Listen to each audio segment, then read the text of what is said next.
Supreme court में एक petition file किया और पिटीशन फाइल करके कहा है कि ये प्लेस ऑफ वर्शिप एक्ट बरकरार रखना चाहिए। कांग्रेस को जब सत्ता मिली तो उसने प्लेस ऑफ वर्शिप एक्ट बना दिया और अब विपक्ष में है तो सुप्रीम कोर्ट आ गई है इस कानून के बचाव करने के लिए। ये जो प्लेस ऑफ वर्शिप एक्ट कहता है कि बाबर, हुमायूं, तुगलक, गजनी, गोरी, औरंगजेब, खिलजी जो हमारे मठ मंदिर तोड़े थे वो सही है।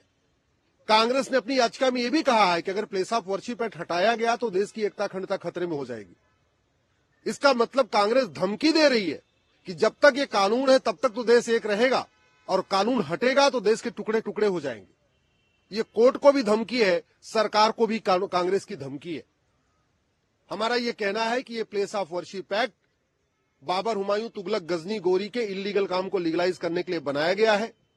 ये हमारे राइट टू आइडेंटिटी के खिलाफ है, राइट टू जस्टिस के खिलाफ है, फ्रीडम ऑफ रिलीजन के खिलाफ है, ये राइट टू इक्वलिटी के खिलाफ है। ये इलीगल काम को लीगलाइज करता है।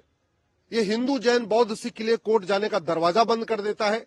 इसलिए कानून खत्म होना चाहिए और जो जो विवादित स्थान है जहां पे मुगल काल में तोड़ा गया उनका सर्वे होना चाहिए और सर्वे होने के बाद जो उसका रिलीजियस कैरेक्टर है उसके हिसाब से वो स्थान उनको मिलना चाहिए। मंदिर तोड़े गए हैं, ऐतिहासिक साक्ष्य है, इस पे किताबों में लिखा हुआ है। इसके बावजूद ये कानून बनाना अपने आप में गलत था और अब कांग्रेस सुप्रीम कोर्ट में आके ये धमकी दे रही है कि कानून खत्म हो जाएगा तो देश की एकता अखंडता खतरे में पड़ जाएगी। मुझे लगता है ये दबाव बनाने की राजनीति है, ये तुष्टीकरण की पराकाष्ठा है, ये पूरी तरीके से पॉलिटिकली मोटिवेटेड कांग्रेस की पिटीशन है।